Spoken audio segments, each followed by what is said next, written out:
আসসালামু আলাইকুম রহমতুল্লাহি ওয়া বারাকাতু। হুজুর, আজকে শেখ হাসিনা রায় সম্পর্কে আল্লাহ রসুল সাল্লাল্লাহু আলাইহি ওয়াসাল্লামের হাদিস থেকে শিক্ষণীয় কি আছে? ওয়ালাইকুম আসসালাম রহমতুল্লাহি ওয়া বারাকাতুহু। অবশ্যই আছে। আল্লাহ রাসূল সাল্লাল্লাহু আলাইহি ওয়াসাল্লাম আমাদের জন্য সকল কিছু বলে গিয়েছেন। বুখারী শরীফের বর্ণনায় এবং আবু দাউদ শরীফে এই হাদিসটি আছে, 4803 নম্বর হাদিস। সেখানে বলা হয়, আন আনাস ইবনে মালিক রাদিয়াল্লাহু তাআলা আনহু বিহাযিহিল কিসসা আনিন নবী সাল্লাল্লাহু আলাইহি ওয়াসাল্লাম ইন্না হাক্কান আলাল্লাহি আযজা ওয়া জাল্লা। আনাস রাদিয়াল্লাহু তাআলা থেকে বর্ণনা করেন, রাসূল সাল্লাল্লাহু আলাইহি ওয়াসাল্লাম বলেছেন, আল্লাহ সুবহানাহু তাআলা মহাপরাক্রমশালী, তার একটি বিধান রয়েছে, তার একটি অধিকার হক রয়েছে।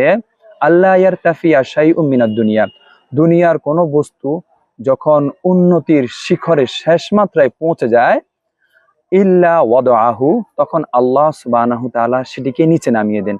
যেমনটা আমরা শেখ হাসিনার ক্ষেত্রে দেখতে পাই, আমরা আরো অন্যান্য অনেক স্বৈরাচারক, অনেক জুলুমবাজ, অনেকের ক্ষেত্রে আমরা এই জিনিসটুকু দেখতে পাই যে তারা যখন সীমা লঙ্ঘন করেছে, আল্লাহ সুবহানাহু তাআলা তাদেরকে ধ্বংস করে দিয়েছে।